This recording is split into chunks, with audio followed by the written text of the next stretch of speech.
barokahnya Nur Islam itu di seluruh dunia itu mengkaji Nur Islam, ya, mengkaji di semua sistem. Masalah biasa wae, penting soleh, di hati soleh, rezeki yasmina was, wae taluk gue pangeran, rasa sok suci, rasa sok bener dewi biasa wae. Dunia kabeh kersane napa pangeran. Ya sudah seperti ini. Yang soleh kayak salabah malah akhirnya suul khotimah. Padahal dulu disebut hamamatul masjid, tukang itikaf. Gak tahu mulai ke masjid, tapi akhirnya suul khotimah. Wahsi sing mata ini kekasih Nabi, rupanya mata ini Hamzah ditakdir husnul khotimah. Makanya itu ya muqallibal qulub tsabbit qalbi ala dini. Kita tidak pernah tahu. Nah, kenapa kalau saya ngaji PD, mereka aku muji pangeran, saya tidak pernah mikir awakku, tak penting awakku, penting muji pangeran. Ngaji itu artinya kan muji pangeran, muji ilmune pangeran, ya sudah selesai. Itu anakku itu ndonga iku mikir awakmu dhewe. Mulane ndonga mek ngaji ku derajate dhuwur ngaji, mergo ngaji muji pangeran, nak ndonga mikir awake dhewe. Makanya masyhur itu ada dua kelompok di masjid, yang satu diskusi halal haram, yang satu berdoa. Nah, terus Nabi keluar dari rumah berdiri sempat ragu, saya kemana? Terus, akhirnya Nabi ngendikan mereka itu berdoa kalau Allah mengabulkan ya disembadani. Tapi mereka belajar halal haram. Itu perintahnya Allah, saya sebagai Nabi. Terus akhirnya Nabi gabung kelompok yang belajar halal haram. Karena belajar halal haram artinya ingin menghidupkan hukumnya Allah Ta'ala. Tapi nak wong donga kepingine iku kabul kajate. Intine mikir awake dhewe. Makanya saya termasuk ulama yang jarang berdoa. Tapi ya berdoa tapi kadang-kadang. Nah kowe kan gak kontribusi ning agama rapati ya ndonga. Oh dasar murahan. Ya tapi piye mulang yo ora payu. Jadi kadang-kadang kula dibantah. Lah jenengan mulangi payu Gus. Lah kula ora payu, donga-donga ngono. Ya tapi aku ngerti pangeran ora bakal nyembadani barno ora Gus. Pangeran yo paling wis dikai sithik ngono cukup wong. Kula termasuk orang yang enggak setuju ya kalau orang sholawatan terus berlebihan tapi khidmah ini Nabi kurang. Maksudnya gini loh, sholawatan berlebihan ya. Redaksi sholawat tentang Nabi itu kecil. Bukan sholawat jumlahnya enggak. Redaksi tentang Nabi itu kecil, sementara tentang keinginannya itu saya tidak suka. Saya suka sholawatan itu ya yang nyifati Nabi banyak, kemudian keinginannya kecil. Itu bagus. Kayak Ihya itu loh, kayak Ihya Abdul Hasan Asadili itu kalau dongo itu jaluke mau swidik paling baris paling terakhir. Misalnya gini, nahmaduka ya man huwa la ilaha illa anta arrahmanur rahim, itu langsung in sampai nyifati Allah itu 99. Buar ngono nganti berkuras-kuras. Lagi terakhir mau jaluk donga sithik. Nah kowe kan enggak muni muji Allah mau basa-basi tok. Alhamdulillah rabbil alamin wassalatu wassalamu ala Muhammadin. Mau nggo syarat tok. Baru ke Allahumma inna nas'aluka nganti telung lari. Telung halaman. Tapi pas muji pangeran alhamdulillah rabbil alamin wassalatu wassalamu ala Muhammadin. Bariku terus donga njaluk mapan tolak buala. Yo aja. Mana jare pangeran? Muji kekasihku suwidik dongane kecangkeman. Lah saya tuh gak suka jenis itu. Harusnya sholawatnya itu yang panjang. Maksudnya nyifati Nabi yang panjang. Baru mintanya sedikit. Itu bagus itu. Dia akhlak. Makanya saya diantara sholawat yang senang itu sholawatnya Habib Ali Al-Habsyi yang arang Simtutur. Itu kalau beliau baca sholawat itu sholatan yattasilu biha ruhul musolli alaihi bi. Fayam basitu fi qalbi sirru nuri ta'alluqi bi wa hubbi. Wa yuktabu biha bi inayatillahi ta'ala fi hisbi. Jadi dia baca sholawat itu, ya Allah berikan sholawat kepada kekasihmu Muhammad. Dengan sholawat ini rohnya saya, musolli itu rohnya saya yang membaca sholawat, bisa sambung dengan rohnya Rasulullah. Dan setelah sambung saya terhitung sebagai orang yang mencintai Rasulullah. Dan saya berharap dari cinta itu saya tertulis sebagai umatnya. Nah, aku kan enggak mau sholawat itu mau saya termasuk orang yang enggak saya loh ya. Tapi ya tetap baik dibanding nganggo primbon ya satu sholawatan ya. Tapi boleh punya etika lah dengan Rasulullah itu. Boleh kalau dongo nyifati Nabi yang banyak, ya baru keinginan. Kan banyak tuh sholawat yang seperti yang saya misalnya di kitabnya Sayyid Muhammad ada. Allahumma sholli ala sayyidina Muhammad nuri kalam alladzi. Wah nyifati Nabi itu sampai panjang lebar baru menceritakan hajatnya. Kalau kamu kan enggak nyifati Nabi basa-basi, mau sidik kan. Malah kadang orang misalnya ala Muhammad. Kok ala Muhammad muni Sayyidina aja disoal. Baru kudungannya apa? Panjang. Saya termasuk yang enggak setuju. Karena itu menurut saya kurang etika. Makanya Rasulullah itu kalau berdoa, kalau sudah nyifati Allah, coba tak beri satu contoh saja. Doanya Nabi. Alhamdulillah hamda yuwafi ni'amahu wa yukafi'u mazida ya Rabbana lakal hamdu kama yanbaghi li jalali wajhika 'azimu sultanik la nuqsi sana'an 'alaika anta kama asnaita 'ala nafsik. Itu sudah berapa itu nyifati Nabi? Itu belum doanya tuh. Nah, kamu kan enggak Allahumma alhamdulillah rabbil alamin Allahumma ya Allah di hajati wes gremeng tuh seramutu tenan. Jangan gak bakat wali. Nah, cara kula iku sisen ngono. Kula yo sering ngamini dongane wong ngono niku, tapi ning atiku amin itu maksudnya amin barno mawon Gusti. Nanti aku amin tapi amin ku barno mawon Gusti. Wong ora jelas ngono berarti. Jadi aku muni amin tapi amin barno maksudnya. Ya Allah barno amin ngono maksudnya. Jadi karena tadi setahu saya doanya para nabi, para wali itu memang seperti itu. Ya coba itulah doa tadi aja yang saya sebut itu berapa kalimatnya? Apa? Alhamdulillah hamda yuwafi ni'amahu wa yukafi mazida ya Rabbana lakal hamdu kama yanbaghi li jalali wajhika 'azimi sultani la nuqsi sana'an 'alaika anta kama asnaita 'ala. Enggak terhitung pujian saya kepada engkau sebanyak engkau memuji pada diri engkau sendiri. Allahumma inni a'udzu biridhoka min sakhatika fi mu'afatika min uqubatika wa bika minka. Allahumma sholli bi haqqi jabarutika wa bi khawfika. Kan panjang sekali doanya wali-wali itu, tapi semuanya mensifati Allah. Bahkan banyak yang kemudian lupa enggak doa. Coba haji, doa haji itu coba. Labbaik Allahumma labbaik la syarika lak innal hamda wan ni'mata laka wal mulka la syarika lak. Wa ni'mat itu kan labbaik saya siap melaksanakan perintahmu ya Allah sa'dik. Engkau yang punya pujian, engkau la syarika lak. Itu malah enggak ada, jarang malah ada doanya. Itu kalimatnya talbiyah semua. Allahumma antal azil akram itu sudah seperti itu. Karena tadi al-mu'min yashghaluhu sana 'ala Allah min ayyakuna li nafsihi dzakiran. Mukmin sejati adalah sibuk memuja Allah sampai lupa jatah dirinya sendiri. Nah, kowe kan gak mujine Allah basa-basi, dongane tenan. Itu jadi makhluk aneh, itu jadi hubungan mbek pangeran itu wong aneh. Ya tapi jen ra bakat wali ngono iku dadine ngono iku. Ya tok ngono kok mari wali kakean malah gak elit. Jadi tapi saya mohon itu di sholawat itu usahakan jumlah paling enggak jumlah sholawatnya banyak, doanya sedikit. Paling enggak misalnya kamu tidak punya kalimat yang apa baik ya mau sholawat ping 100 itu gak ada salah biar gue iling-ilingan apa kita menyebut kekasihnya Allah lebih banyak ketimbang kita menyebut hajat kita sendiri ya gitulah. Paling enggak punya etika seperti itu ya. Kalau kamu enggak punya segot-segot sing keren, bacalah sholawat berapa 100 terus cerita awam Gusti utang kula kathah. Mungkin ra jawab wis roh.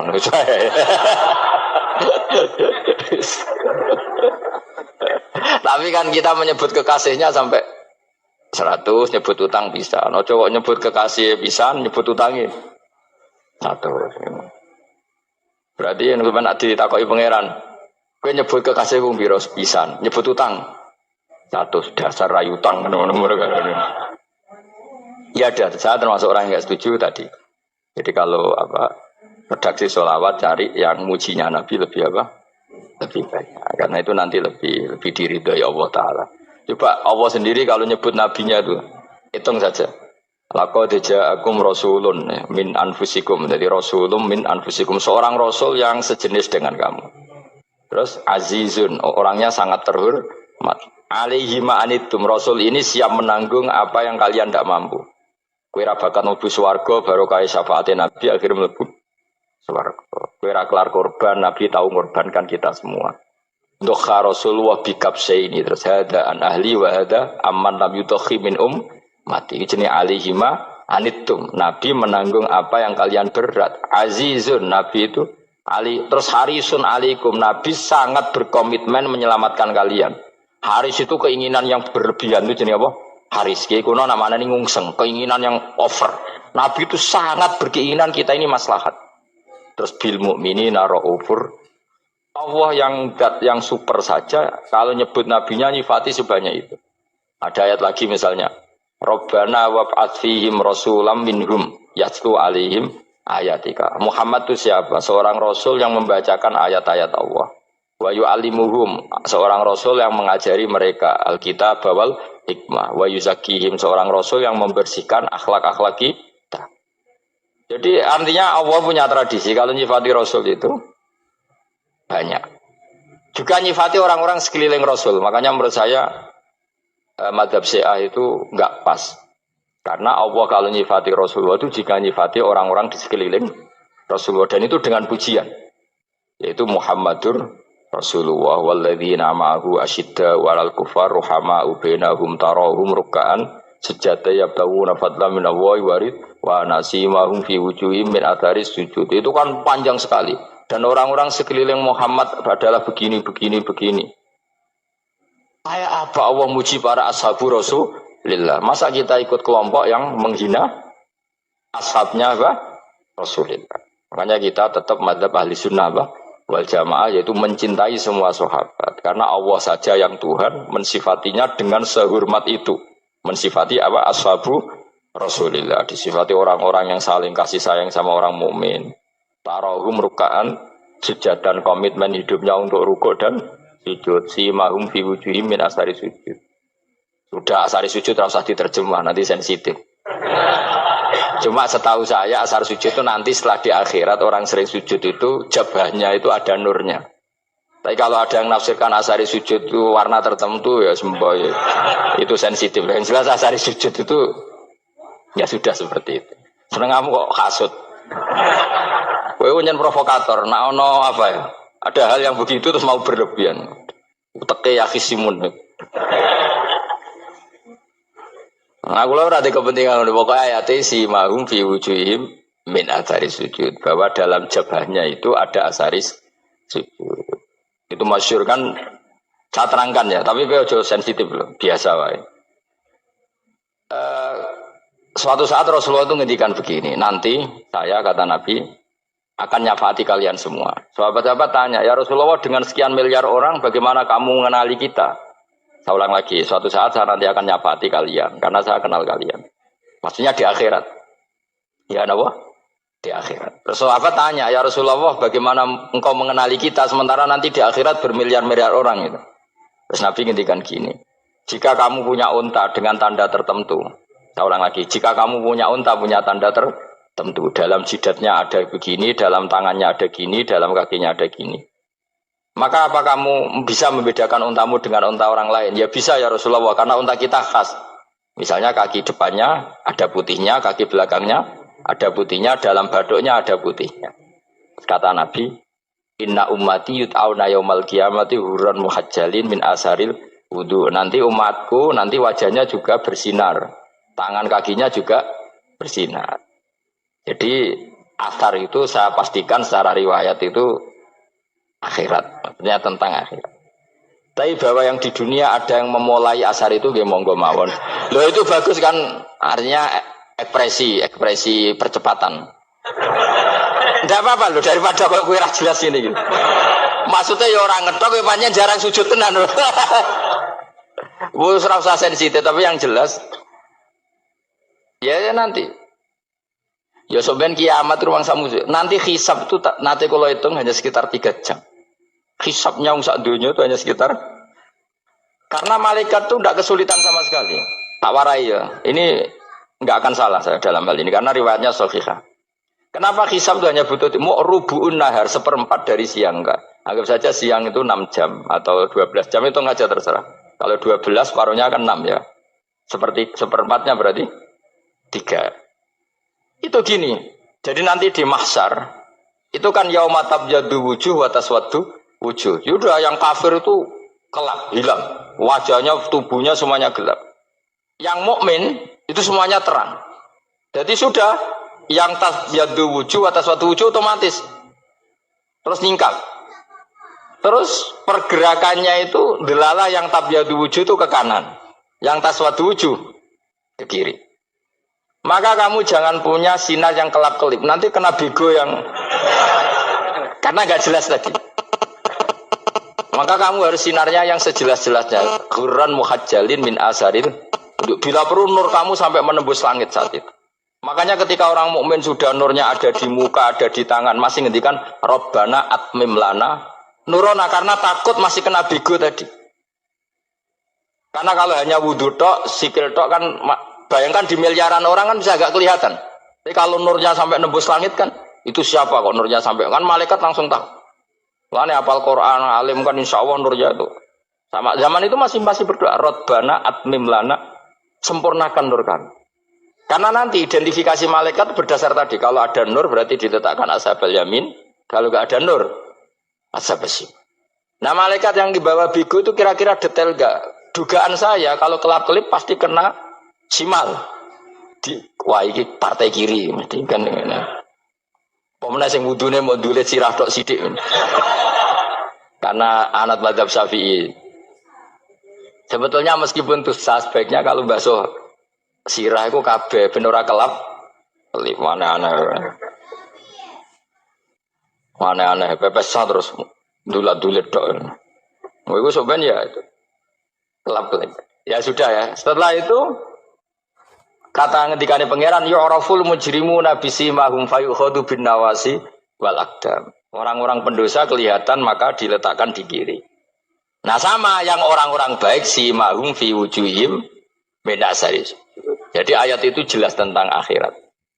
Tapi kira usah terus provokasi. Seneng kamu kok ya khisimun. Maksudnya provokator. Jadi nanti yang mukmin jelas nurnya. Dan nur ini nanti dengan kadar iman kamu, perilaku kamu. Ada yang kelap-kelip, ada yang... Nah yang kelap-kelip ini orang kena bigo itu tadi. Nanti setelah kena bigo ikut ashabis simal. Yang kelap-kelip disortir lagi. Malaikat yang bagian detail kan ada nanti. Nah ini terus... ditubir neraka, yang kafir benar-benar neraka, yang ini ditubir neraka. Nah, itu nanti ini yang ngel-ngelo Kanjeng Nabi digoleki ya ini itu. Mana sakit Kanjeng Nabi, mana ono kiai soleh darani, nah iso soleh dhewe sakit Nabi mergo terus goleki endi umatku sing kelap-kelip itu. Dicari di syafaat. Ya, imma langsung dituruti Allah, wa imma diubasikne neraka. Ya terserah rencanamu piye kon aku kowe. Tapi yang jelas apa? Kiamat itu cepat sekali karena tadi ada identifikasi tadi. Makanya hanya cukup 3 jam karena tadi yang jelek kelihatan jelek, yang baik kelihatan baik. Makanya cepat. Ya oraful mujrimuna bisimahum orang pendosa dikenali lewat alamatnya yaitu taswadu apa? Wujuh. Kalau orang baik dikenali lewat tabyadu wujuh. Nah terus setelah nyingkir ini ngono tak warai kiamat. Setelah nyingkir itu faduri babenahum bisuril lahu bab. Setelah tersingkir tadi terus lalu ada pintu penghalang, pintu pemisah. Nah pintu pemisah tadi yang sisi kanan langsung jadi surga, yang sisi kiri jadi neraka. Itu disebut faduriba bainahum bisuril lahu bab batinu fi rahmatu wa dhahiruhu min qibalihil adzab. Yang pintu arah kanan otomatis wilayah surga, yang pintu kiri otomatis wilayah neraka. Nah problemnya ketika penutupan pintu itu dah yang kelap-kelip itu katut kemana ini yang makanya kamu jangan malok partai yang apa kelap-kelip yang nggak jelas itu koalisi kemana ya. Kalau partai besar kan iso nyalon presiden, partai kecil ini kan ikut mana ini kan sing sak ngisore 1%, 2% ini kan repot. Loh, coba misalnya nur kamu 2%, berarti gelap kamu kan 98%. Kira-kira malaikat mengkategorikan kemana coba? Ayo jawab. Gelap. Loh kok ada semangat Pak. Padahal itu bagian dari kamu. Kalau satu tubuh itu sinarnya hanya 2%. Kira-kira kategorinya itu partai gelap, partai terang. Kok ada semangat kok ada ini. Berarti kegaruk kemana? Kiri. Tapi bisa saja malaikat cara berpikir gini. Tapi kok ada cahayanya ya? Padahal kata Allah, yang bercahaya ashabul yamin. Kan nggak ada bilang cahaya terang. Bisa saja malaikat, alhamdulillah berpikir begitu. Ya nanti kita rayu saja supaya berpikir ini kan yang penting ada cahaya. Kan Allah tidak bilang terang apa kelap-kelip. Ya mungkin saja asal ada cahaya dikategorikan lahu nur, punya apa? Nur. Tapi yang jelas saat itu pun yang sudah punya cahaya masih berdoa Rabbana atsmim lana nurona. Ya Allah saya mohon sekali nur-nur kami sempurna. Jadi ini saya bantu teman-teman yang hafid-hafid supaya tahu maknanya ya.